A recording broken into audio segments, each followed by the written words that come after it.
سلام و خوش آمدید. خوشحالیم که همراه ما هستید. بیایید درباره یکی از نیازهای اساسی اما مهم زندگی سخن بگوییم. غذا، تندرستی و احساس آرامش در تن و جان. غذا تنها چیزی نیست که می‌خوریم. غذا نیرو، آرامش و شادی به ما می‌بخشد.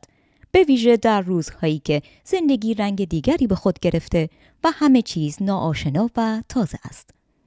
در این سفر جدید تغذیه درست میتواند یکی از همراهان خوب شما باشد.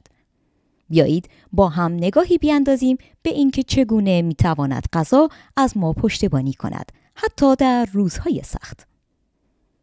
غذای سالم تن توانا. غذای سالم به بدن شما نیرو میدهد. خلق و خویتان را متعادل میسازد و خوابتان را آرامتر میکند. در آلمان مردم به خوردن میوه‌ها و سبزی‌های تازه اهمیت زیادی می‌دهند.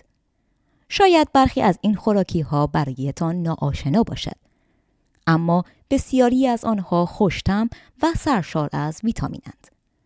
با دل باز امتحانشان کنید، شاید به دلتان بنشینند. چند راهکار ساده اما سودمند. هرگاه می‌توانید در کنار غذای خود سبزی یا سالاد میل کنید. این کار به بدن شما نیرو و تندرستی میبخشد. نان، برنج یا پاستای سبوسدار انرژی بیشتری دارد و شما را برای مدت طولانی تری سیر نگه می‌دارد.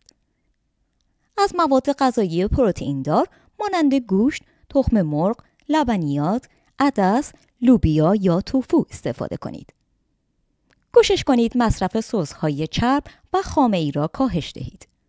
روغن‌های گیاهی مانند روغن آفتابگردان یا زیتون گزینه‌های خوبی اند. همچنین می توانید مغزها، آجیل یا میوه خشک و دانه‌های خوراکی را به غذای خود بیافزایید. روزانه دست و کم 1.5 لیتر آب بنوشید. مصرف نوشابه‌های شیرین و گازدار را محدود کنید. میوه‌ها همواره میان وعده شیرین، سالم و پر از ویتامین هستند. اگر شرایط آشپزی ندارید، نگران نباشید. حتی در پناهگاه‌ها یا غذاخوری‌ها نیز می‌توان خوراکی‌های ساده و سالم یافت، مانند برنج، نان یا سبزیجات پخته. آنچه را انتخاب کنید که به شما حس خوبی می‌دهد و بدنتان را نیرومند نگه می‌دارد. در روزهای پر استرس یا هنگام روبرو شدن با خوراک‌های ناآشنا، بی‌اشتهایی طبیعی است.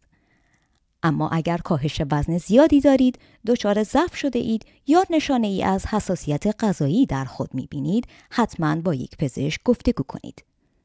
با خوردن وعده‌های کوچک، افزودن ادویه‌هایی که دوست دارید و کمی حرکت دادن بدن می‌توانید اشتهای خود را بازگردانید. و فراموش نکنید، شما ارزشمند هستید. همین گام‌های کوچک می‌توانند راه را برای حال بهتر باز کنند. شما از پس این مسیر برمیایید. و اگر کسی را می‌خواهید که با او صحبت کنید، به جمع همراهان آلباتوخوس بپیوندید. ما اینجا هستیم برای شما. در فضایی امن، آرام و کاملاً محرمانه.